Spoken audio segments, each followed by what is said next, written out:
Hello and welcome to the National Foster Care Month webinar, Creating Partnerships in Kinship Treatment Foster Care. I will quickly go over a few housekeeping items.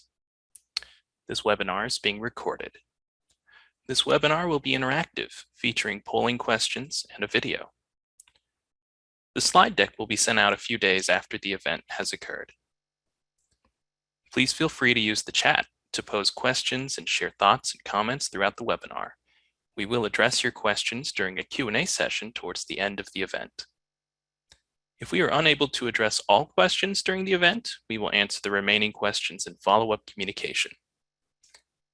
There will be an evaluation survey available at the end, so please take a few moments then to provide us with your feedback. I will now turn it over to Jennifer Marcelli to begin. There is a photo of Jennifer Marcelli, Senior National Authorities and Peer Services Manager, Capacity Building Center for States. Thank you so much, Chris, and thank you all for joining us today. Good morning or good afternoon, depending on where you are in the country today. We appreciate you all joining today for our wonderful event to celebrate National Foster Care Month. So first, I want to welcome you on behalf of the Children's Bureau and the Capacity Building Center for States. I'm Jennifer Marcelli. I'm the Senior National Authorities and Peer Services Manager for the center. We have a great event planned for you today. In a moment, we're going to just quickly do a poll, and then you're going to hear from a young adult and a family consultant with the center on their experiences and the impact of kinship care. And then you're going to hear from the African American Families and Kinship Care Lab, and then the Family Focused Treatment Association. And as Chris said, we'll have an opportunity for Q&A at the end. So please go ahead and post questions in the chat as you have them throughout the presentations. So with that, I think we're going to move to a poll. We just really wanted to see who is in the virtual room today. A slide gives the instructions to please answer the polling question with an illustration of an electronic tablet underneath. It's always helpful to know who our audience is. So our questions are you kinship caregiver, caseworkers, supervisors, administrators? So take a moment and do the poll for us. So it looks like we have a lot of administrators, caseworkers, supervisors. We have some awesome kinship caregivers. Welcome and thank you for coming. All right. We'll wait a couple more moments for folks to fill out the poll.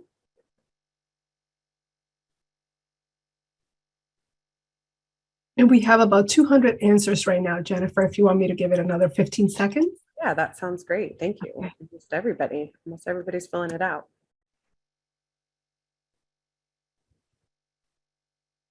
And while we're finishing up the poll, we are going to shift gears to hear from our lived experience experts. And I'm going to do some quick introductions of these folks. So first, we're going to hear from Lenita Berry. She grew up having a passion for her peers and doing what is best for them. A slide entitled Opening Remarks shows headshot photos of two women. On the left is Antesha Chesterton, and she is identified as a family consultant, capacity building for states. On the right is Lenita Berry, and she is identified as a youth adult consultant, capacity building for states. She got her started doing advocacy work in 2015 with an organization called Say So of North Carolina. During her advocacy career, she has worked on all three levels of government while also being able to volunteer each year and study business administration and finance at UNC Charlotte. In May of 2022, just not that long ago, she graduated with her degree. So congratulations, Lenita. Locally, she was a youth leader and would advocate for things that her peers wanted and needed. She participated in statewide and national policy transformation when she was a board member at Say So. She made sure that her peers' voices would be heard, especially when influential government leaders were listening. At the beginning of 2018, Lenita started her official role as a child mother welfare consultant alongside some notable nonprofit organizations. And then we're going to hear from Antesha Chesterton. Chesterton, who was raised by her grandparents in a loving kinship placement. When she was a teenager, she was placed for a second time in foster care and aged out on her 18th birthday. As an adult, Antisha has tirelessly worked toward improved quality of care for foster youth. She assisted in the creation of the Dreamer Grant, which was implemented to assist in the prevention of teen pregnancy within the foster youth community and with pregnant and parenting youth.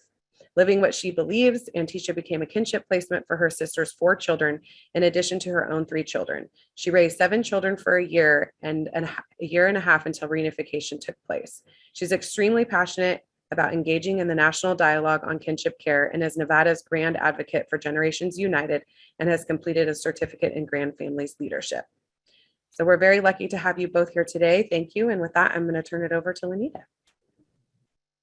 Thank you so much. Good afternoon, everyone. Thank you all for attending and participating in this event today.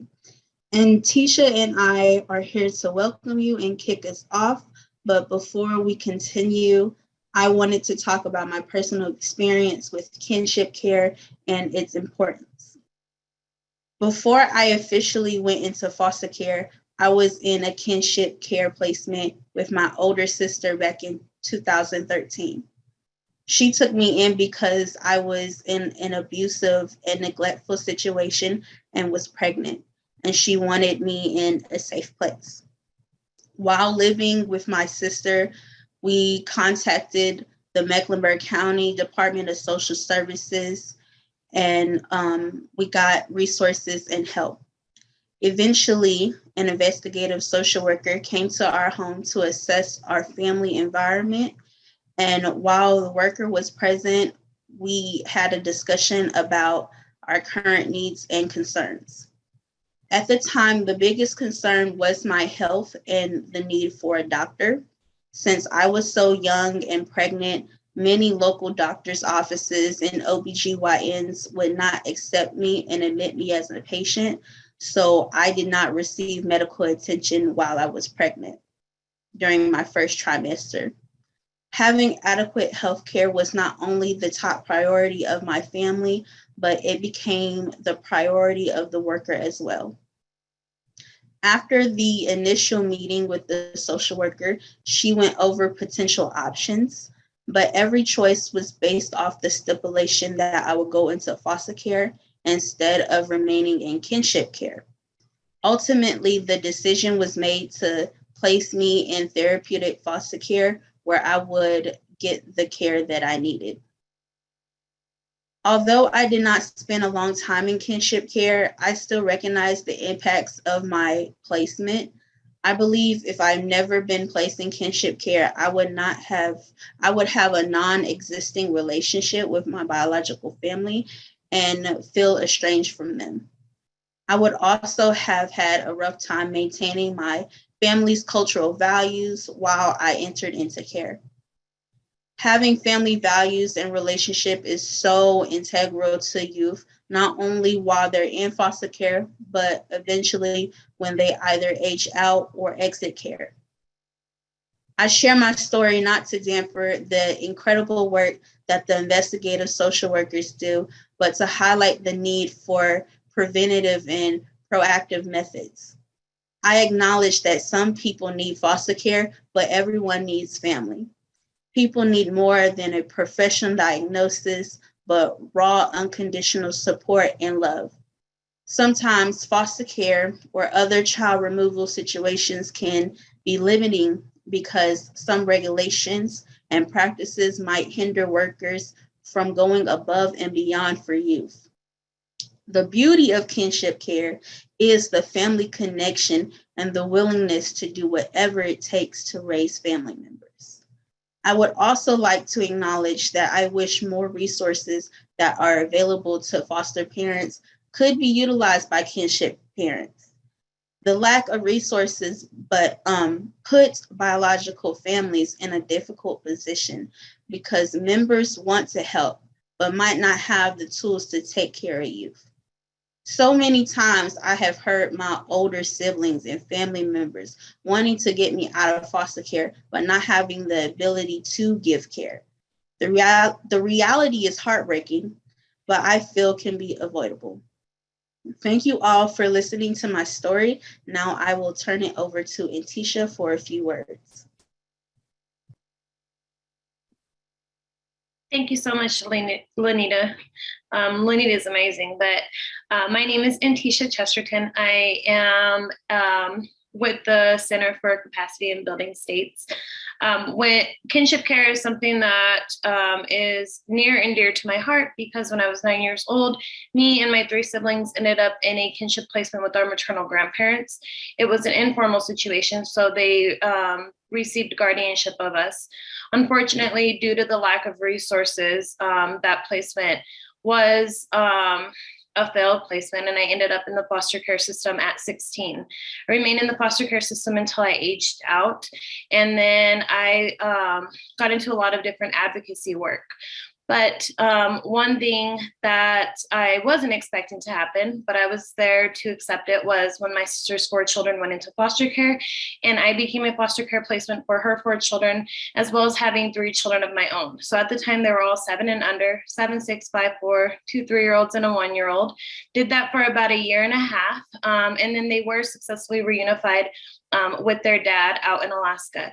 One of the hardest things about being a kinship caregiver is having that relationship with the family member, with the bio parent, but also wanting to do what's best for the kids. And that was one thing that I struggled with the most, was wanting my sister to do what was best to get her children back, so I can go back to being just the auntie that babysits them on the weekends or just has that relationship with them. And seeing her go in that downward spiral was really hard for me. Even hard to just, set boundaries or know that she didn't have a place to go, or she was homeless and I had to put the kids as a priority first. When they were reunified, I was extremely happy that they were able to be reunified, because I think that kids should ultimately be with their families. We look at the situation as this is an unsafe situation and we need to keep that child safe, but it should never, unless it absolutely has to be, a permanent thing, right? Children should be able to be reunified, and I think that's the main goal for kinship caregivers. I now work for the Navigator program in Nevada, foster kinship, and I try to give my families back that voice. I try to empathize with them and understand how difficult it might be to see your loved one struggle, while also wanting to make sure that you are doing what's best for your family as a whole, without having to choose one or the other. I think we have to all work as community in order to strengthen families and build them up, so that way successful reunification can happen, and that family member that took on the children are able to still have a good and healthy relationship with their loved one, with the bio parent. And so with my experience with kinship care, I just do my best to try to empower my families to speak up for themselves, advocate for themselves, and get the resources and the help that they need. Because like Lanita mentioned, our formal foster families are able to receive a lot more resources and help than kinship families. And I think that there needs to be some type of balance there. I think that kinship families should be number one, the first priority in placement, but also that they should be able to receive those resources to help them to remain stable, to preserve that placement. Because I think that was a big outcome into why, or reason why I ended up in the foster care system, was there wasn't a lot of resources for my grandparents. And so it was hard for them, to want to keep us, but not be able to because of financial help, mental help, all types of stuff, right? So thank you so much for listening to my story. I think today's conference is amazing, and thank you for being willing to help kinship families and just strengthen those relationships. So I'm going to hand it back to Jennifer so we can get started. Thank you so much, Lanita and Antisha. I hope you see all the love in the chat. We appreciate you guys coming on and telling your story and the why behind we do this work. And I think it's a great way to set up the rest of today's webinar, where you're going to hear more about how we can support kinship. So thank you, the two of you, so very much. A slide entitled Kinship Care, Tips to Keep Families Strong, shows a photo of a family on the left side of the screen. The right side of the screen shows 4 bullet points: Consider kin and relatives care early, often, and continuously. Identify connections, not just placements, to help youth maintain a sense of belonging. Prioritize authentic partnerships between relatives and birth parents. Invest in culturally appropriate services to support kin who may be options. At the bottom of the page, there is a reference to National Foster Care Month and its website URL at childwelfare.gov/fostercaremonth. On the next slide, we just wanted to have a slide. Please visit the National Foster Care Month website on the information gateway. They have a lot of amazing resources on their website. So if you haven't visited that, please do. And with that, we're going to turn to our first presenters. A slide entitled African American Families and Kinship Care Lab shows photos of two people in the photo. On the left is Lisa Taylor, MSW, and in the photo on the right is Joe Strong, PhD.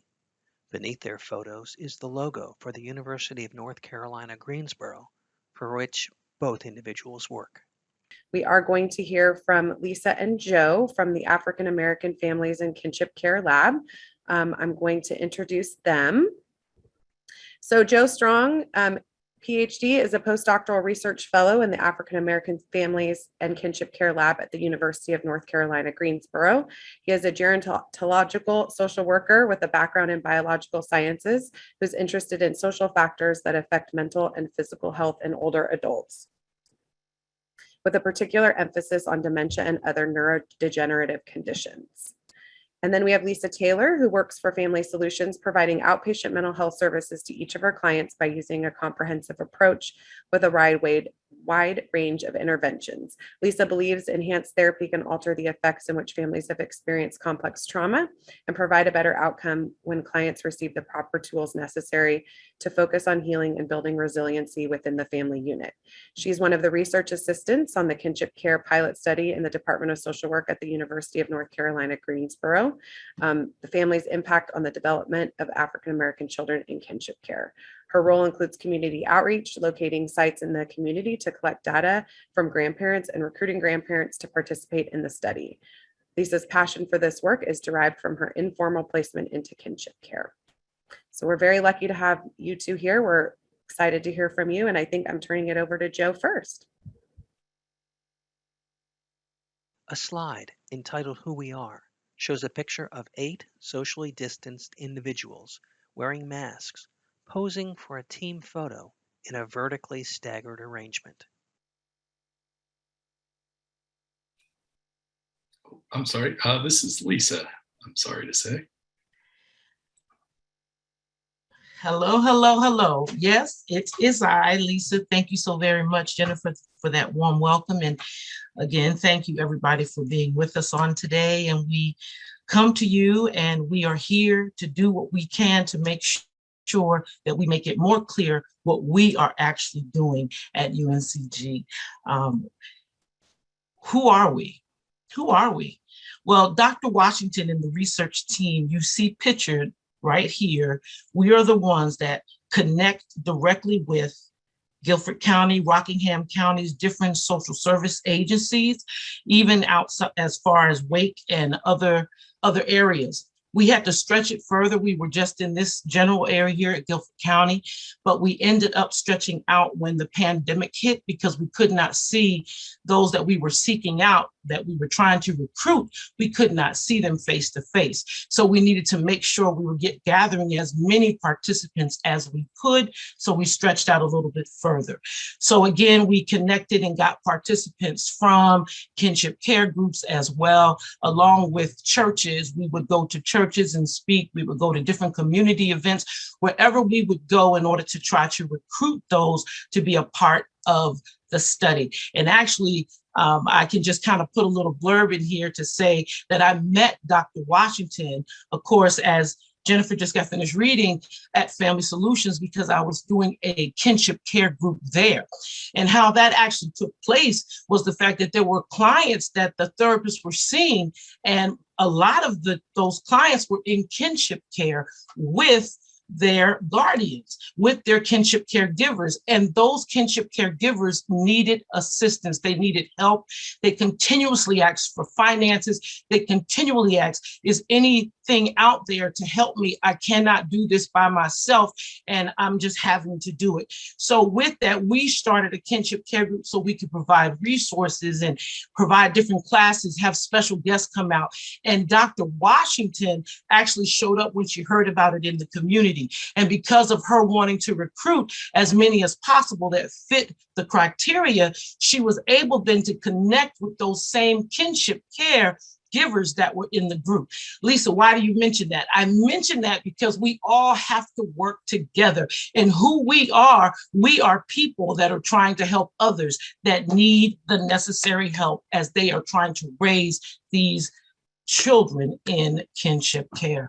So again, when we got involved, we continued to recruit, and we started out with our quantitative data, and then we are following up with our qualitative interviews. Right now, we are focusing on and doing our best to make sure that everyone in the community knows what it is that we're doing, so that we can continue to get not just participants, but when we get the data, that we'll be able to give it back, turn it over to the others in the community, people that are working directly with kinship care, families like child welfare, social workers, just everyone throughout the community that can know more. So next slide, please. The lab mission. Again, this is founded by Dr. Tyressa Washington. The African American Families and Kinship Care Lab conducts research and provides services that contribute to the overall well-being of African American and Black families. The lab has a special focus on African American kinship care families. Of course, we understand that with the challenges and obstacles that all the kinship families definitely run into, Dr. Washington's research and the research team, of course, wants everyone to understand and then begin to ask the question, why?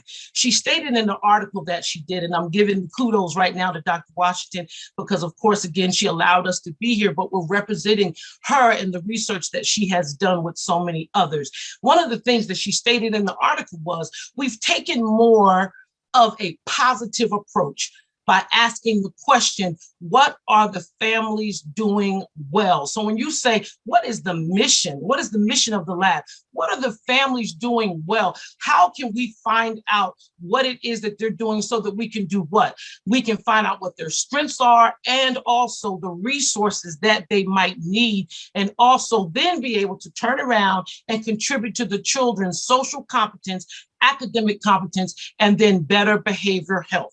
See, we here can understand that kinship care givers are a unique population, which we're hoping this research will help educate others and provide further resources and support to these families. Another important factor is for us not to forget is that kinship caregivers are not supported financially. They're not supported financially enough. So, and it is a fact that in North Carolina that they don't pay kinship caregivers unless they become a licensed foster parent. So in most of the families, if not all of them that we interviewed, each one of the research team members, we found out that they needed financial help. Not just, okay, fine, they might be getting food stamps. That's great. Somebody else might help them out of the church. That's great too. But when you start talking about different type of medications that might be covered, they're waiting for the Medicaid to kick in.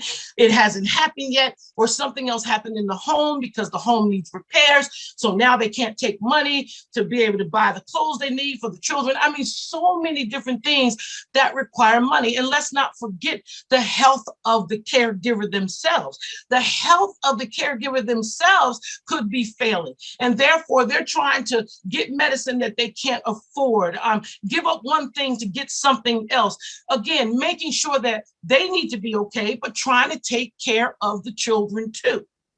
So when you talk about all of that happening at the same time, we get to a place where why wouldn't a state understand more money needs to be given, and you should not have to just be a licensed foster care parent in order to get the help if you've stepped in? What if you're that church member? What if you're that aunt, that uncle, that older brother or sister, just like the young lady just got finished saying? What if you are that individual? Then what? You need help. You can't finish school. You can't do the things you need to do in order to get what it is that you need. So can we get to a place where on this platform today, we might be able to cut the red tape?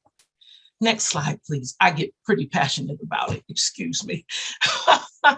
So the background on kinship care families. Overall, there has been an increase of kinship care families over the last several decades.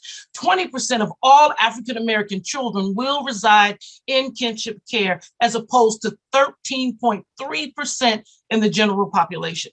African-American children are almost 2 times more likely to live in kinship care with grandparents as Hispanic children and 3 times more likely as white children. Again, the background of kinship care families. Do we not understand that kinship care has had a long history of informal kinship care and formal kinship care within the African-American communities? Dr. Washington says, and I am quoting her directly, kinship care happens for all races and ethnicities, but it's highest for African-Americans. There is something African-Americans have been doing since the time of slavery. This is something African-Americans have been doing since the time of slavery. I needed to say it twice. During the Great Migration, for example, millions of African Americans left the rural South to escape racial and economic oppression. They sometimes left children in the care of relatives while seeking jobs and establishing themselves in new communities. A common situation might involve a young parent who leaves a child in the care of grandparents to go to college. Other children end up in informal kinship care when parents die. Maybe they're incarcerated. Maybe they suffer from some type of substance abuse or mental health disorder. The point is, when in fact they cannot be present, someone else has to step in. And we are discovering exactly what that looks like every day, more and more. Next slide, please. These factors that contribute to the children's social and academic competence: kinship care family resources, kinship care family functioning, and birth parent involvement.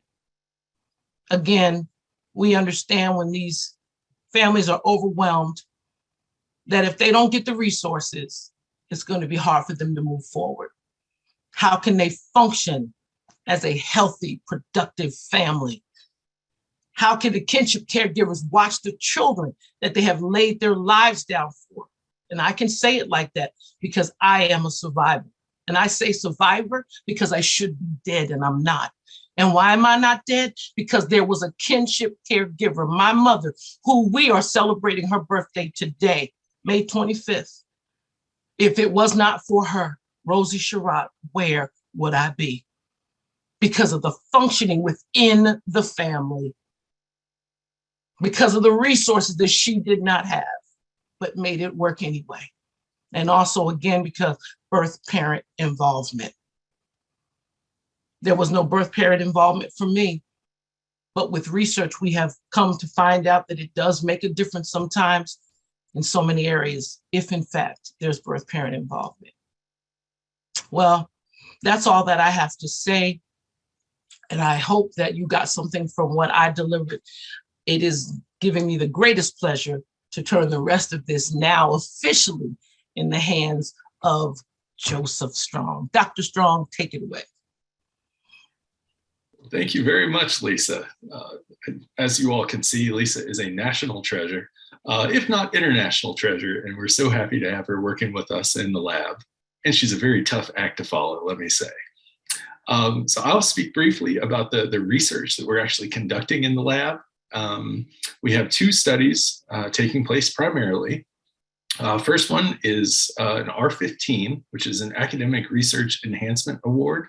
The title of this research is Families' Impact on the Development of African American Children in Kinship Care. Our pre-pandemic target sample size was 200 people, or 200 families, we should say. That does include birth parents where applicable. However, numbers have slightly decreased since the world got turned upside down on us. We also have an R15 supplemental study that focuses specifically on the caregivers themselves and looks at the risk factors in the development of Alzheimer's disease. We're looking at such factors as stress and lifestyle health factors as well. We have a control and an experimental group for this trial study. Next slide, please. The goal of the parent study, the main R15, is to better understand the impact of kinship care families on children's social, academic, and behavioral outcomes. Lisa spoke to that previously. Inclusion criteria in this study includes being African American, over the age of 18, and are caring for a child between the ages of 5 and 12. The caregiver, of course, can be blood-related, grandparent, aunt, uncle, etc. May also be of some other relation, such as a godparent, church member, etc. Next slide, please. So these factors, as Lisa spoke to, affect such outcomes in children as social competence and academic competence. Having higher levels of social and academic competence protects families against delinquency, substance abuse, mental health issues, employment problems, and the list goes on. Fewer behavioral problems protects families against placement disruption, which itself is associated with social and academic competence, as well as promotes caregivers' overall health and well-being. Next slide, please.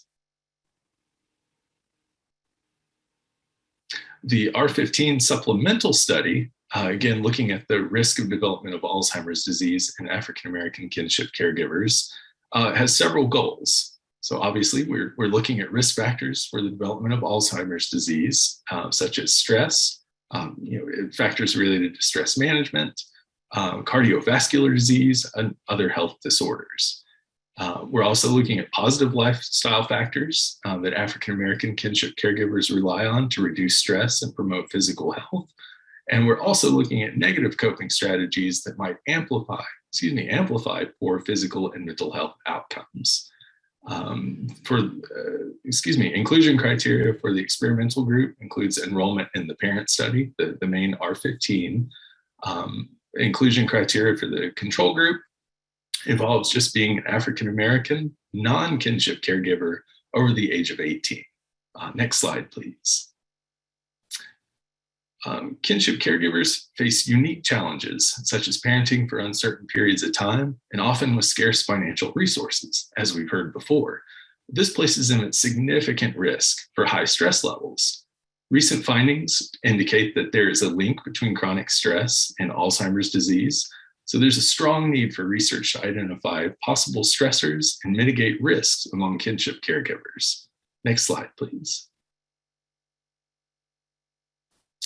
So obviously one of our main goals of the lab is to improve outcomes overall for children in kinship care, as well as outcomes overall for kinship caregivers themselves. So we do this by identifying what has been known before through research and theory. We also look at culturally relevant interventions, as well as the development and proliferation of culturally relevant interventions to improve outcomes overall. Excuse me, just a second. Here we are. So African American kinship care is an understudied area. Given the unique challenges faced by and strengths within the African American kinship care community, a collection of this type is absolutely crucial. Our work contributes to a growing body of knowledge within this domain and serves as only the beginning of a research trajectory that's intended to reach far and wide. Next slide, please. A slide entitled Contact Us contains contact information for the African American Families and Kinship Care Lab, including its website at https:// hhs.uncg.edu/african-american-and-kinship-care/. It's email at t_washin@uncg.edu, and its phone number at 336-256-8594. If you have any questions or know of anyone who may qualify for one of our ongoing studies, this is our contact information here. And I thank you very much for your time and attention. Thank you so much. We are excited to hear more about what comes out of this in the future. So thank you for setting that up for us and for your passion. We're now going to move to our next set of presenters. A slide identifies the next presenter. It says, Erica Burgess, Family Focused Treatment Association. On the right-half side of the slide, there is a headshot photograph of Erica Burgess.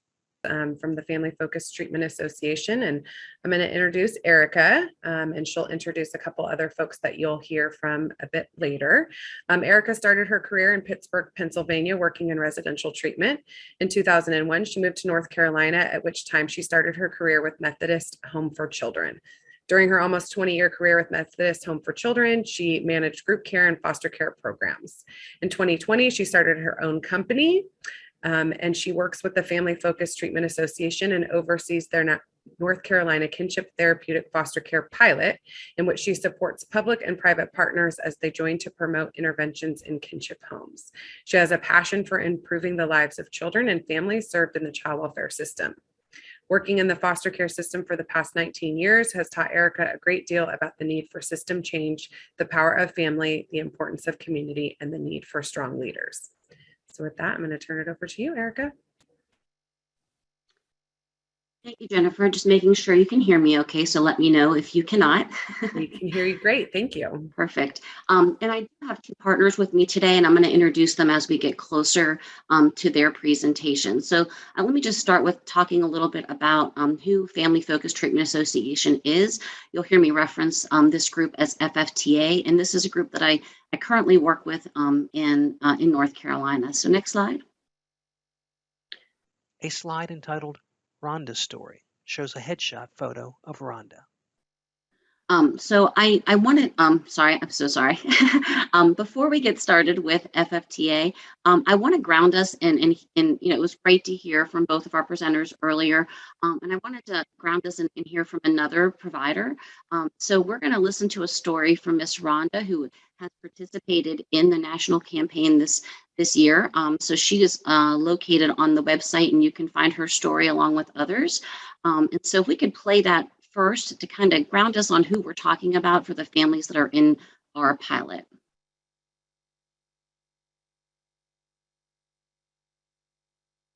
My name is Rhonda, and I've been taking care of children in my family for the past 40 years. Over the years, I've cared for my siblings, nieces, nephews, and 2 sets of my grandchildren.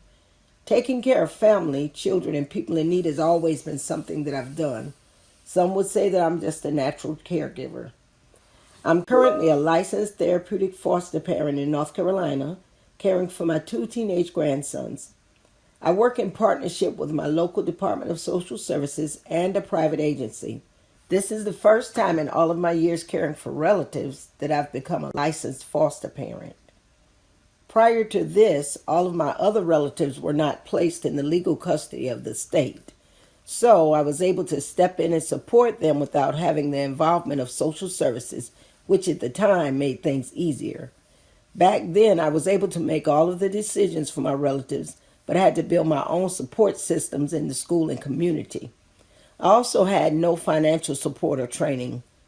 This time around, I don't get to make all the decisions, but I do receive support from both social services, the private agency, and I receive financial support. Even though I was hesitant to become a licensed foster parent, I'm glad that I did. I learned so much from the training, most importantly about trauma. I also receive a lot of support. Through everything, my private agency has been in my corner. My advice to others: let your guard down and let others come in and support you.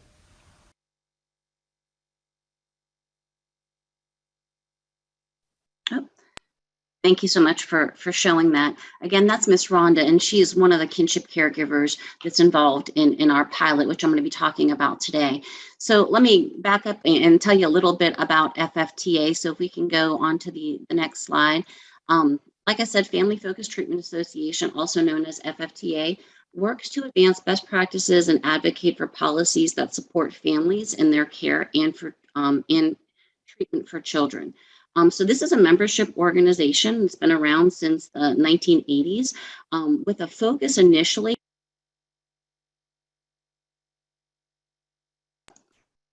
Can you guys hear me? Yes, you muted for a second, but now Okay. you're good. It muted itself. I'm so sorry. All of a sudden, it just popped up and told me I was muted. Okay, so FFTA has been around since the 1980s with a focus on treatment foster care and advancing the field's understanding of effective methods. Today, we're focused more on treatment family care and really involving kinship caregivers and the services and their stories and the work that we're doing. We have about 500 members in our organization, and we lift up the voices in the needs of those children and families that our members serve. Next slide. Our membership encompasses both public and private, and that's who is part of our project and will be speaking with us today. We have both large and small organizations from 47 states in the United States and every province in Canada. We operate 24 chapters, so there's 24 state local chapters that have an operating body that help us to move this work forward and support the partners that are in those states. Our members do a wide range of service, as you can see from this list, from treatment family foster care services to family preservation, in-home services. So there's an array of service providers that are in our network.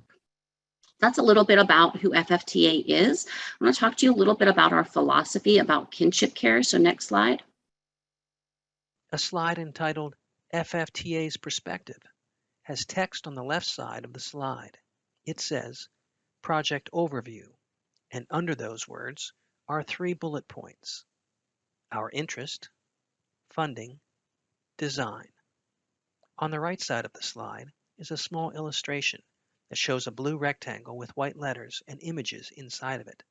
The letters spell out FFTA across the top of the triangle, and the images show the rectangle divided into quarters by 2 white perpendicular lines. In each quadrant is an illustration of a small house. So FFTA has a strong belief that when appropriate, young people should be staying with their family. And so that is fictive kin or kin blood relatives, and that treatment could occur in that setting. So that's how we arrived at the project that we are doing right now, is looking at the intersection between treatment and kinship care and how young people can receive services in family settings rather than being in higher levels of care. So that's a little bit about where we started our approach. Next slide. A slide entitled FFTA's Perspective has an orange bar running vertically on the left side of the slide. At the top of the bar, in navy blue letters, it says, Our Interest. To the right of the bar are 4 interests of FFTA. Started with the chapters and promoting kinship summits. North Carolina chapters supported kinship work. Using Kinship Treatment Foster Care, KTFC, to transition out of higher levels of care. Promoting public and private partnership to support kin. So back in about 2013, 2014, FFTA started to work with their chapters in promoting kinship summits to carry on that kinship philosophy and see how we could impact our providers and really move the needle more towards a kin-friendly approach. And so those kinship summits started in about 10 states. So all the those 10 states all had chapters, and they convened with public and private partners, mental health providers, different stakeholders, family members, alumni, and in North Carolina, that's where we started. So North Carolina started with kicking off a summit in 2015, and we had a great summit. And following that summit, we had our chapter come back together and say, you know, there's more that we could probably do here. And so our chapter in North Carolina, a very strong chapter, big chapter, is largely comprised of private providers. And these private providers came together and said, you know, we support kinship work. We want to see how we can get more involved. And that's what really kicked off the partnership between the North Carolina chapter and FFTA National. The 10 different partners that came together were just really interested in seeing how they could be involved earlier. They were seeing kinship caregivers after guardianship or after adoption, and they were coming to the private providers looking for service for out-of-home placement. And so that, you know, for a lot of the private providers, we wanted to get involved earlier to help these families to maintain their permanency and not have to look for out-of-home placement, which sometimes was resulting in them giving up their guardianship or overturning their adoption. And so the providers in North Carolina thought, well, there's more that we can do here. And what if we help support this idea of treatment foster care inside of kinship homes?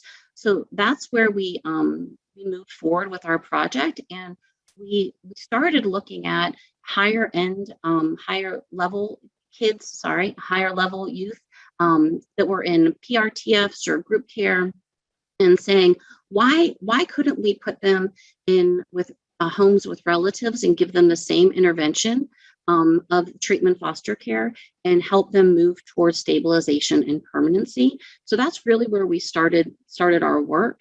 And in North Carolina, we could only do that work through a public-private partnership. So the referrals come from the public entity, but in North Carolina, it is the private partners that train, license, and supervise treatment or therapeutic foster care. Next slide. A slide entitled FFTA's Perspective has a green bar running vertically on the left side of the slide. At the top of the bar, in white letters, it says, "Our funding." To the right of the bar are 3 funding-related facts. The Duke Endowment support our project and provided $950,000 for a 3-year pilot. Funding began in 2020 and ends in December. KTFC is funded through North Carolina Medicaid. So we were very fortunate to get funded with this vision that we had from the Duke Endowment. And we have been funded for the past 2 years. This is our final year. So we started in 2020, and we were fortunate to have a planning year for our initial year and then 2 intervention years. So we will wrap up our second intervention year this December. I wanted to note, since that different states do this differently, I wanted to note that we do have funding from the Duke Endowment, and since we are looking at licensed facilities, there is assistance from with room and board from the public entity, but we also are able to bill North Carolina Medicaid for kinship TFC underneath our TFC definition. So we have a couple of different streams of revenue that are helping to support this work that we're doing. Next slide. A slide entitled FFTA's Perspective has a blue bar running vertically on the left side of the slide. At the top of the bar, in white letters, it says, "Our design." To the right of the bar, there are 3 design-related points. Created an advisory group of stakeholders, selected 3 public-private pairs, developed our logic model in partnership with Child Trends. So the design of our project, and like I said, we started with a year of planning, which was amazing. You don't really get that very often. And so we were very fortunate in that first year that we came together with an advisory group of stakeholders, which also consisted of alumni that have been in kinship caregiving situations and kinship caregivers. And so we were able to develop that advisory group and really take that first year to think through what would work, what doesn't work, and what needed to happen to remove barriers to help move this needle forward. So we were able to have lots of great partners alongside of us every month coming together and really thinking about the various buckets of work. That led to application for the pilot. And again, our advisory group helped us with that. And we were able to select 3 public and 3 private partners. So there's 6 individual agencies altogether, but there's 3 pairs that work together on moving the project forward. We worked in partnership in our first year with Child Trends, and they're still our evaluation partner at this point. And we developed our logic model in partnership with our advisory group, with our members and Child Trends, and really trying to look at what Child Trends and our group really wanted to focus on is how effective we could be with kinship treatment foster care. So what are what's working, what's not working? What does training look like for kinship caregivers? What does training look like for staff? Are families getting the support that they need? Are public and private partners able to work together to actually pull this off and provide a service? And so those are kind of where we started in the beginning of our work with, looking at some research questions around those topics that I just mentioned. Next slide. So our approach really is 3 main things, and that's partnerships, learning community, and coaching. So we started this work very rooted in partnerships. And like I said, we started with our advisory group, which was public-private partners and various stakeholders coming together to share and learn and help develop the project. We knew that we could not do this without these partnerships. And like I said, in North Carolina, public agencies are the referral agency, private agencies are the agencies in this project that are carrying out the treatment foster care. So our partners came together soon after they were accepted into the program, and we brought them into various work groups and trainings to really level set and make sure that everybody was speaking from the same sheet of music. Public and private partners really do come in and look at kinship care different from different lenses because they have different experiences with relatives and in this work. And so we learned that very early on. So we were very fortunate that before we even started implementation, we got to bring our public and private partners together around training. And we were fortunate to have UNC and Child Focus as great partners to help us to do that. And we started with some just fundamental training on what kinship care is, what kinship care isn't, looking at the factors that affect families from their point of view, like substance misuse and mental health. And so we were able to have a 4-part series that really launched us into the project. So that really helped us to build the foundation for our partnership and opening the lines of communication, building trust with one another, having shared responsibility. It really started before we started the intervention. Once we started the intervention, by intervention, I mean started to train and license kinship caregivers, and we trained families in a model specific to them, specific to kinship caregivers providing treatment or therapeutic foster care. So before we started that intervention, we kicked it off and families were getting trained. We started a learning community for our public and private partners. And that learning community was for all of last year and all of this year. We've done it different in both years to really meet the needs of our public and private partners.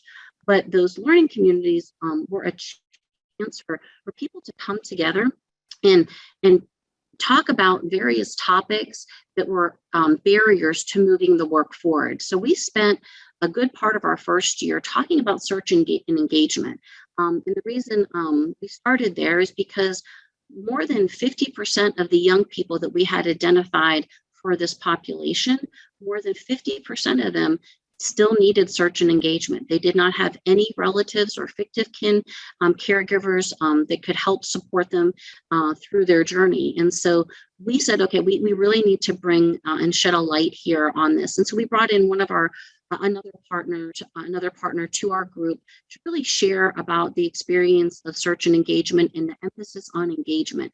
And we did that in the beginning of our learning community, which really helped set the tone for that year. This year we've picked up and we've really talked to our partners on other topics that they find important to address for moving this work forward. Some of the topics are licensing issues that we'll be talking about soon next month. We have brought other partners to come and talk with us about sustainability and how do you move from initial implementation to ongoing implementation.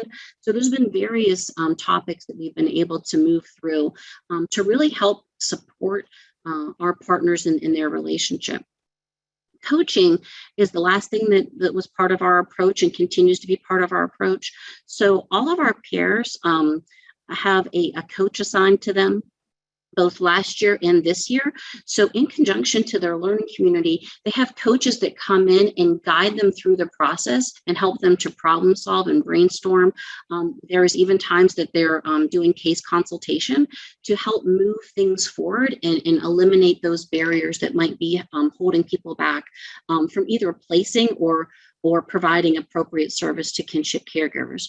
So those are the three aspects of our project that have helped us to move along and get to a point where all three of our private agencies are able to implement KTFC in their area.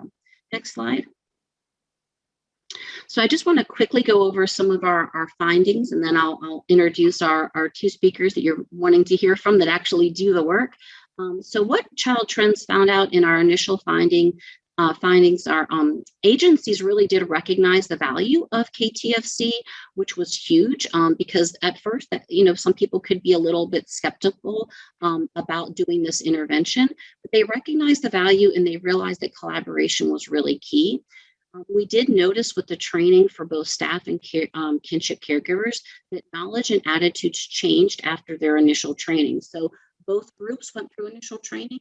Both of them had pre and post tests, and we did see an increase. We also noticed that kinship caregivers' well-being was enhanced through the relationship and the support that they received. And this is huge because, a lot of our caregivers were kind of feeling left out and on an island. And coming into this project, they really felt wrapped around from both the public and private agencies. And they were able to see that they had different roles, but they were able to see that they together were working in partnership with the kinship caregiver. And that really did make our caregivers feel well supported. Next slide. The initial implementation was very time consuming. I think all of our partners thought that, and it is hard taking something that we had not done really before and kind of coming together and lifting that up. And so there were a lot of, things that needed to happen to look at process and procedures, to talk through communication, to talk about, everybody's roles and what people needed to do and really get on the same page. With their values and address any bias that might be there. So it was a little bit time consuming in the beginning, but it was well worth it. And the one thing I want to point out that whenever we looked at our numbers, the majority of our caregivers already had young people in their homes. So initially we thought we were going to focus on young people on higher levels of care that needed search and engagement and help to bring them into kinship caregiving situations. But what happened was it was very difficult to get the search and engagement the way that we needed it to be because some of these young people had been in placement the majority of their lives. So what ended up happening is we started to look at different caregivers and caregivers that were already providing the service. So like I said, most of those families, we use this as a preventative measure. So they were providing service. They were not licensed at that time as therapeutic foster parents. So they got the training and licensure and helped them to sustain their placement. The last big thing that we noticed in our first year is that the technical assistance, the coaching, and the training were a very valuable part of this project. And we found that they were instrumental with moving the project forward. Okay, so my time is up. If you heard my buzzer go off, I apologize. But those were just a couple of things that I wanted to share with you guys. I do want to move forward and introducing you to two of my partners that have been involved in this pilot from the beginning. A slide entitled Pilot Partners shows two headshot photos of different people. The first, whose photo is in the upper left portion of the slide, is Kimberly Harrington, and her position is described as Permanency Manager, Wake County Health and Human Services, North Carolina. The second, whose photo is in the lower right portion of the slide, is Shalita Lee, and her position is described as Director of Foster Care and Adoption, Methodist Home for Children in Raleigh, North Carolina. And that's Kimberly Harrington and Shalita Lee. So I want to just tell you about a little bit about each of them, and then they're going to talk to you about their experience in the project. So Kimberly Harrington is a permanency manager with Wake County Health and Human Services. She is a native of Chicago and began her career as a social worker with the Illinois Department of Child and Family Services. She transitioned to Raleigh, North Carolina over 25 years ago, and she has dedicated her career to child welfare services for over 30 years. Currently, Kim is a manager for the foster parent recruitment and licensing, adoption and post-adoption services, kinship licensure, guardianship assistance program, and foster care Medicaid eligibility. In other positions, Kimberly has served as a permanency service social worker, a linked social worker, and an adolescent foster care supervisor. Kimberly has dedicated her career to serving children and building the capacity of families, adding in timely permanency and improved well-being for children. She has also been a strong advocate for parents and building strong communities.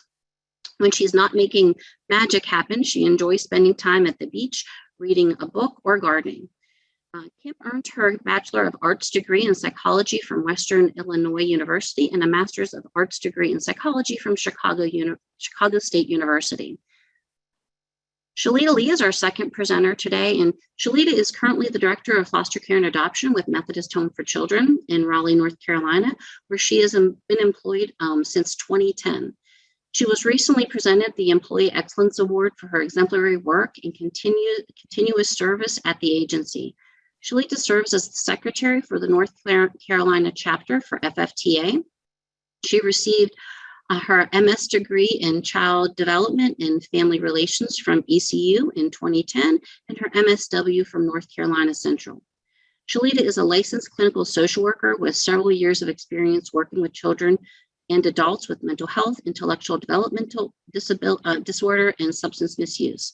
She is always passionate and eager to cultivate the lives of youth and families while seeking to maintain a standard of excellence in all that she puts in her hands.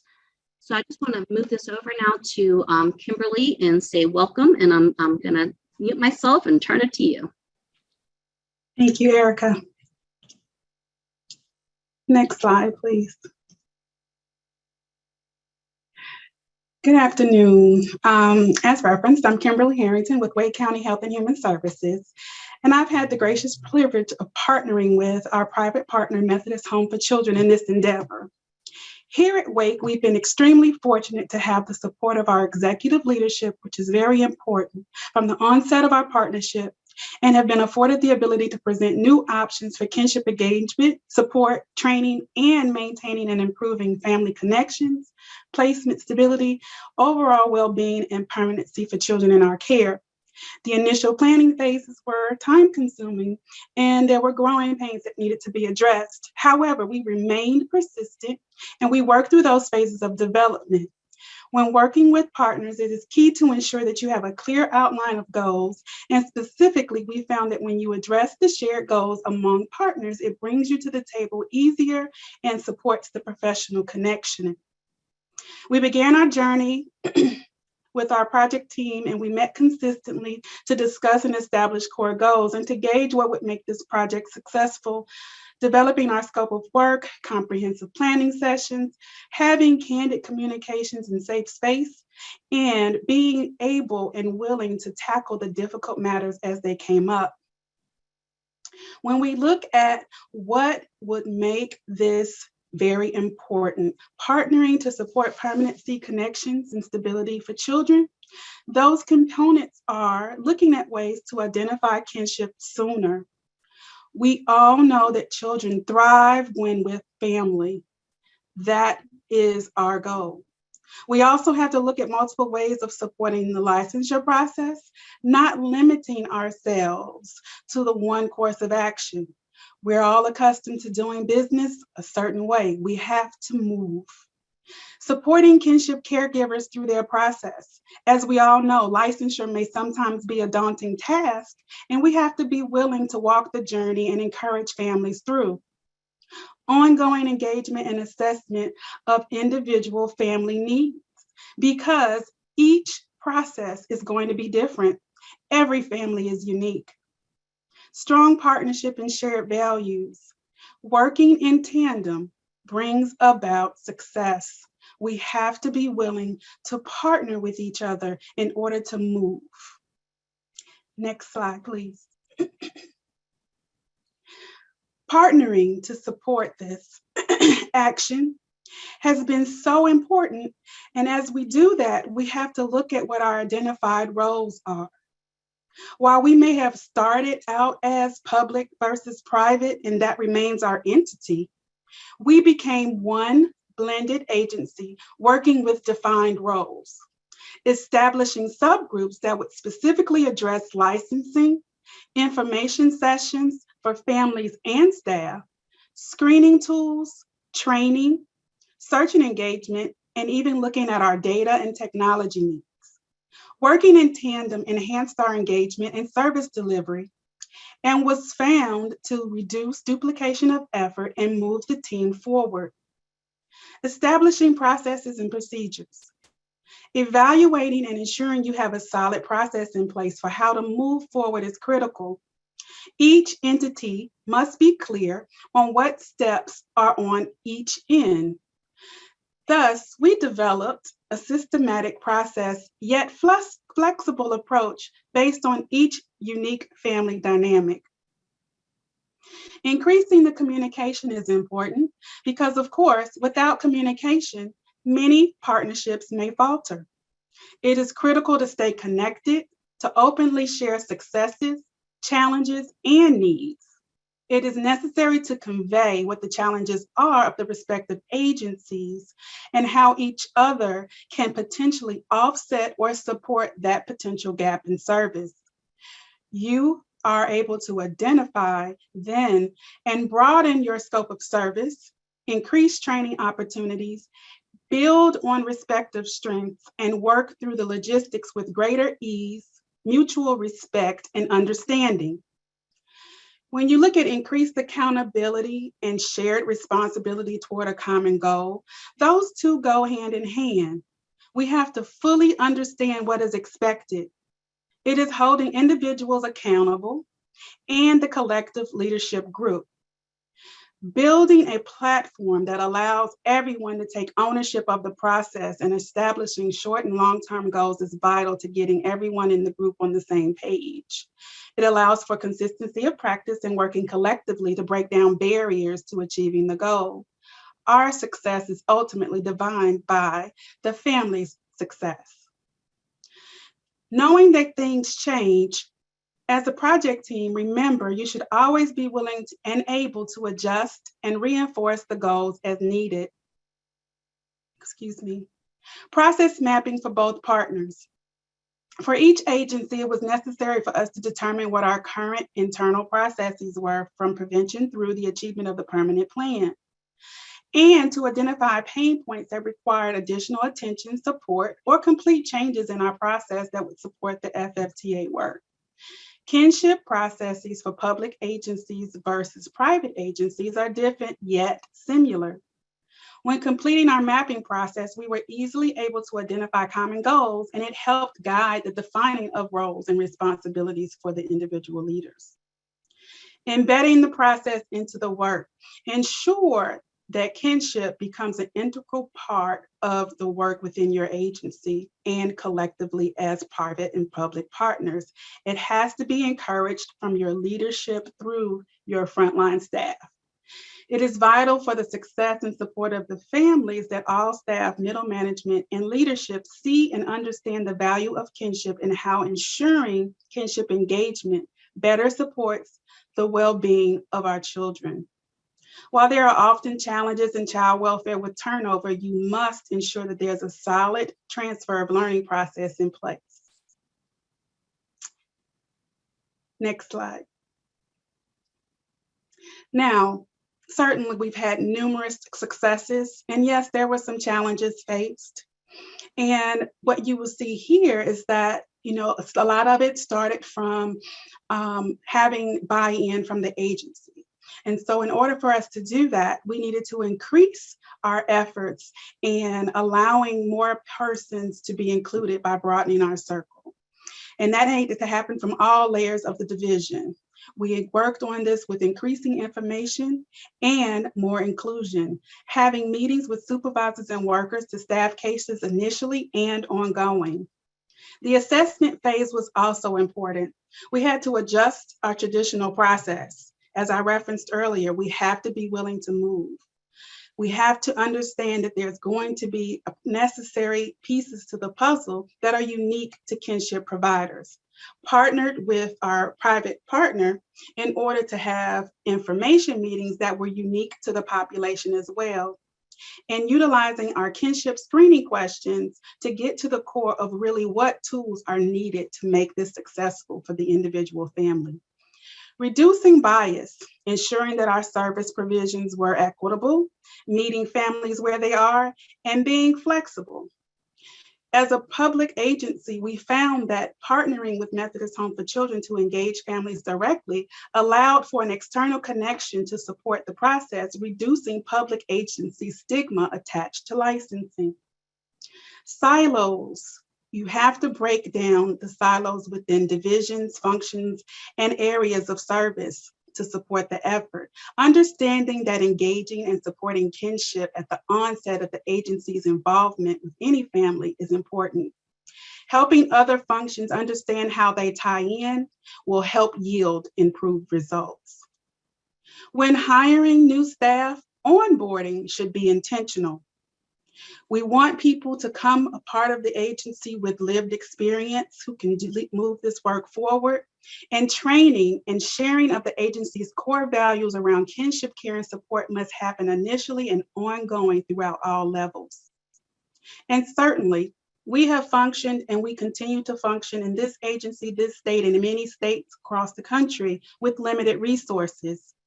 Turnover in child welfare will always be a challenge. And understandably, there has been an unprecedented number of vacancies in the last few years that have been, and several programs that have been forced to limit access to their resources for our families. This is definitely, again, yet another reason and certainly an opportunity for public and private partnership to leverage the resources and staffing you have to partner for much needed services to our community. Even with limited resources, we have the capacity to build our resource teams and work collectively toward a common goal. Thank you so much for your time. Shalita. All right, good afternoon, everybody, and thank you, Kim. Thank you guys so much for the opportunity to participate in today's event. And Erica hit on this, and so did Kimberly, but one of our leading principles as a private agency partnering with a public agency was that, we know the outcomes are better for the whole family when children are placed with their relatives. And not just, relatives who don't have those services of support, but they're more successful when the relative is actually trained and supported to really consistently be able to meet the needs of the children that are placed in their home. And so through our partnership and through the KTFC intervention, we really focused on enhancing the skill set of social workers. And that was just on the private as well as the public side, so that we could effectively work with kinship caregivers, as there are very unique differences in how we support a traditional foster parent versus a caregiver who is providing that care and support to someone that they are either blood related to or have that kin-like relationship with. Another thing we focused on was being able to improve the safety, permanency, and well-being outcomes for children and adolescents through the KTFC service. And then lastly, by enhancing the consultation and training provided to caregivers who are parenting children who have experienced trauma and or are having difficulties in the home, school, and community settings. Next slide. We really believe that we were able to accomplish this and are continuing to move the work forward by focusing on 3 different areas. And the first one is in the area of training and education. And so this is an area that our KTFC caregivers reported to be extremely helpful. The training that we provide to them provides a very in-depth review of trauma. It teaches them how to engage with children who are struggling with managing their behaviors. It provides some information about mental health challenges and mental health diagnoses that children sometimes experience while they're have that child welfare involvement. It even provides insight around substance misuse, and even helping them be able to navigate the crisis management and how to respond when children do go into crisis situation. With regard to permanency, we had children, as Erica mentioned, who needed that search and engagement. And so with the pilot, we've been able to identify potential caregivers who may be available to support the children and help in the process of transitioning the children from the higher level care into their relative caregiver's home, while also, providing them that training, that education, and overall support. We focus on assisting families with knowing their options and the financial resources that are available. As was mentioned earlier, a lot of time kinship caregivers don't have that financial support, and sometimes that's their greatest need. And so through this pilot, we've been able to connect them and make sure that they are aware of what resources are available to support them.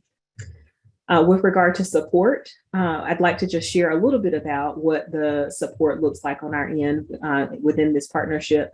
Is that, Methodist Home for Children is a private agency, and providing that therapeutic foster care, we provide the 24/7 crisis support to all of our licensed homes. And so if that means that a young person who's in a kinship home goes into crisis at 9 p.m. at night, the kinship caregiver has somebody to call who will walk them along the journey of helping that child de-escalate, helping that caregiver know if additional support and services is needed. They may look like, someone from my team going out to the home and helping that caregiver. That may look like, someone from my team meeting that caregiver at the hospital in effort to make sure that that child's needs are immediately addressed if they're being unsafe. We also offer through this pilot kinship support groups so that, there's such great value in having that connection with other people who may be experiencing similar things as you. So we provide them that opportunity to be able to engage in those types of relationships. Routine consultation. And so our staff are doing supervision on a weekly basis, ideally face-to-face inside of the foster home, so that they're able to talk about the specific behaviors. We're able to talk about the different interventions. We're able to talk about progress in the school setting, progress with therapy, and just brainstorming and even checking in with that caregiver about their self-care routines to make sure that they also are caring for themselves. Not only are we providing the consultation to the family weekly, but our staff are also receiving that weekly supervision from their supervisor, just to make sure that there's no blind spots that are going unaddressed in our overall partnership.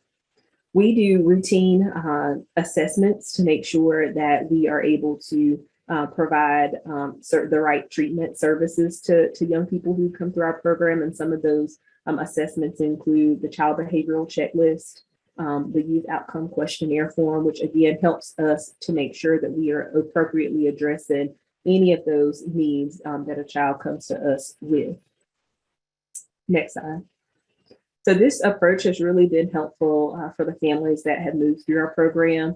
And so within the KTS intervention, just thinking about what's working, we've gotten a lot of feedback from caregivers about the training and support, as Erica mentioned, I think earlier, about sometimes feeling, caregivers feeling as if they're on an island by themselves. And so with coming into this particular pilot, they've been able to get that additional support. They've been able to get that additional training and education around the behavioral concerns, or around the mental health needs, or around the trauma that the children who are placed in their home have experienced, so that ultimately they're able to respond to them in a more trauma-informed way.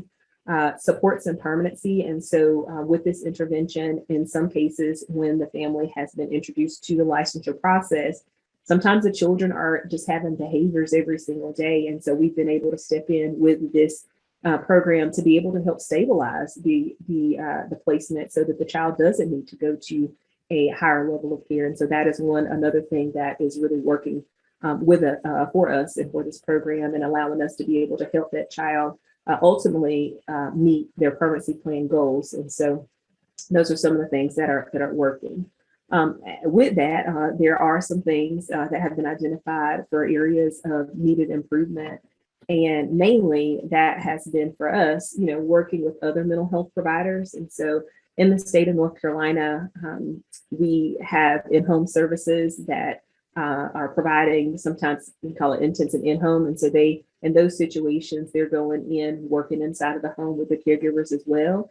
But it's been a barrier in some cases to get the other mental health providers that are engaging to quickly, come to the table to reassess the child's need, to make those clinical recommendations, to update that child's treatment plan so that we can start that KTFC intervention. And so that has been one of the barriers that we have experienced and we're continuously working on.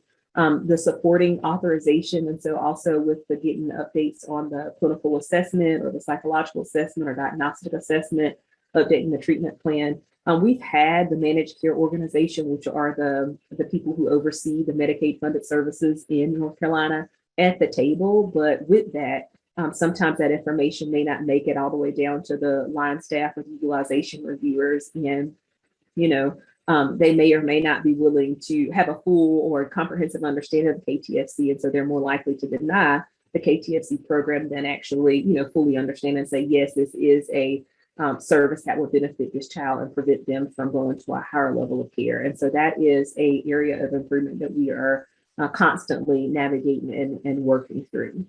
The last challenge that we identified as needing improvement is really emphasizing treatment versus timelines. And so as many of you guys are aware, there are set timelines that I think our public providers are required to meet. And so just being able to find that balance to make sure that we are focusing on the treatment needs of children, because if we do our due diligence to provide the children with the treatment that they need, ultimately, we would be able to maintain and reach that permanency plan goal and would not see kids then being re-entered into the system. And so that is another barrier that we are continuing to work on a daily basis within our partnership and within the delivery of this particular intervention. So thank you so much, and I'll pass the microphone over to Erica. A slide entitled Contact Us lists the email addresses for the three presenters. Erica Burgess at email address eburgess@ffta.org. Shalita Lee at email address slee@mhfc.org. Kimberly Harrington at email address KHERRINGTON@wakegov.com. Thank you, Shalita and Kim. That was great. Very informative information. I just wanted to wrap us up before we get into some Q&A, just to again remind us that this is a partnership. That's what these ladies have so eloquently stated. It's a partnership between public and private, but again, it's a partnership with your kinship caregivers, and really making sure that your kinship caregivers are a part of this process at the table, and that they have a real voice.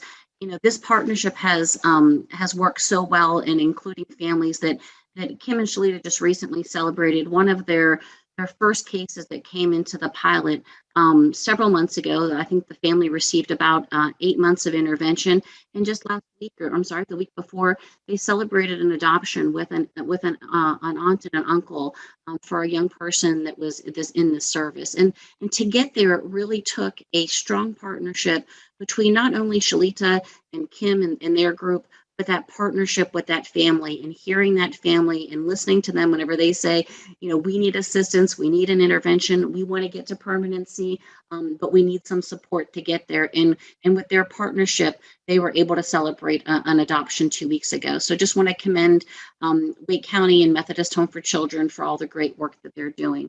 So thank you guys. And I'll pass it over, I think, to Jennifer again. Yes, thank you, Erica. A slide entitled Q&A shows an illustration of a question mark.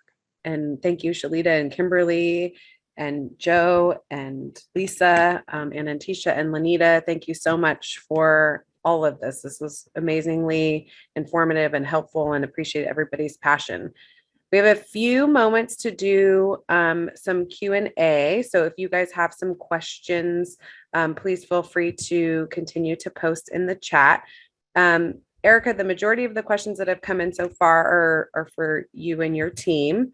So the first one is, Kinship Treatment Foster Care available for other states as a pilot program too? So it really depends on the jurisdiction and what they have going on in their area. FFTA right now is supporting this partnership in North Carolina and looking at other states that are in our partnership. But like I tell everybody, anybody can take the information that we have, and if their state is willing to move forward, could adopt this program and get a funder just like we did at FFTA. But we are working right now with our membership to try to see if there's any opportunity to move this to other states as well. Great, thank you. And we had another question. What is the name of the specific training used? So in partnership with UNC, we developed a 10-hour curriculum. So in North Carolina, you need to have 30 hours for pre-service, and we didn't touch pre-service. Our agencies use different things like TIPS map or deciding together or caring for our own. What we focused on was the 10 additional hours that you need to be a therapeutic foster parent. So FFTA, in partnership with UNC, created a training that met the standards for North Carolina, and those were the various areas that Shalita mentioned. Great, thank you. The next question is, was it difficult to convince Kin to get licensed and trained? So I can answer that, but I'll see if Shalita or Kim wants to take that, since they had the firsthand knowledge. Did you guys think it was difficult?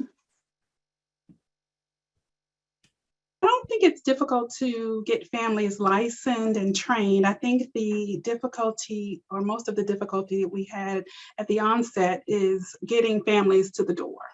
And so being able to kind of break down those initial barriers to ongoing intervention from the child welfare agency, helping families understand that this is a resource.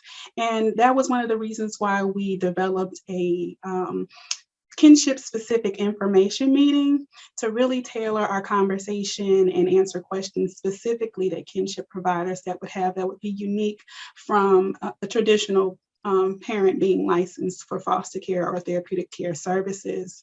Shalita can speak to the actual training pieces. So I agree with what Kim has shared. I think it was just a matter of helping the families understand the benefits of coming through and getting licensed and getting the additional training, and how our agency could partner with them. So yes, it would be another person coming into your home, but we are a support person for you to help you make sense of absolutely all of the different systems that we have within our state, navigating the mental health system, navigating the educational system, navigating the child welfare system. So it's like we're just like a buffer. So I think it was, once we got the families to training, they were very open. But I do think that, initially it was kind of like, okay, this is something else that I have to do.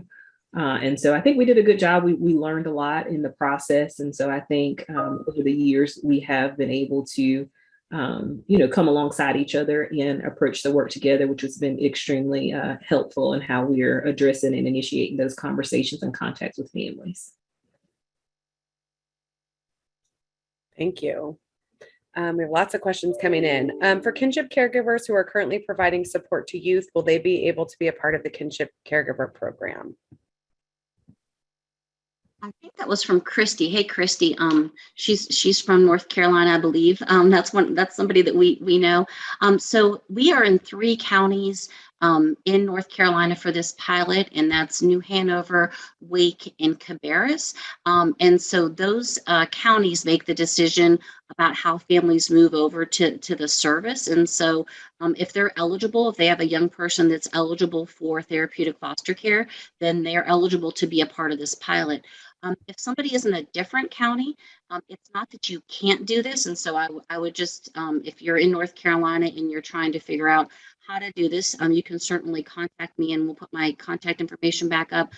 Anybody can do this. We're just doing it with support, if that makes sense. So if somebody is not in one of the pilot counties, they can still do this approach. They can still work in partnership with an agency that has shared kin values and still move forward with a therapeutic foster care authorization. Fantastic. How would you best approach onboarding for kinship and bio families that are not receptive to the protocol necessary to qualify as a kinship placement potential? Example, background checks and drug screenings, etc.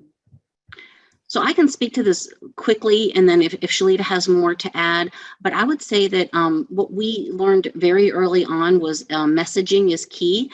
And I think everybody knows that, like, oh yeah, that makes sense, but really paying attention to messaging. Our division did a great job a couple of years ago, putting together a Know Your Options guide that really talks about what the different options of licensing are and permanency are. And we shared that with our pilot partners. We also developed a resource guide specific to kinship caregivers interested in this project. And that also helped with messaging to help families to understand what this project is, what it isn't, what are the various things that you have to complete for licensure. And so I think those two things helped. And then in addition, helping the frontline staff with their messaging, I think all of that was really key. Shalita, would you add anything to that? No, I think you covered everything perfectly. Great. We just have a few moments left. I'm just going to mention that we're going to post a link to the evaluation of the event in the chat. So we would appreciate if you all could take a moment to provide us your feedback. There were a ton of questions still left. So Erica and Kimberly and Shalita, if you don't mind, I think we'll send them to you all. And then when we send the recording and the PowerPoint out to you all, we'll send the answers to those questions as well, so we can make sure that you guys get the answers to all the questions that you have. So with that, we just wanted to say thank you for all of your time and attention and participation in today's event. Thank you very, very much to all of our wonderful presenters. A slide entitled "Thank You" shows a word cloud of the phrase "thank you" written out in various languages from around the world. And again, everybody, we will make sure to send out the PowerPoint and the recording to folks who attended, and we'll get those answers to you as well.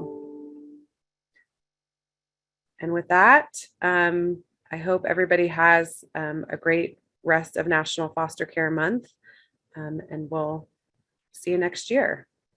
Thank you. Thank you, everyone. We will now end the call.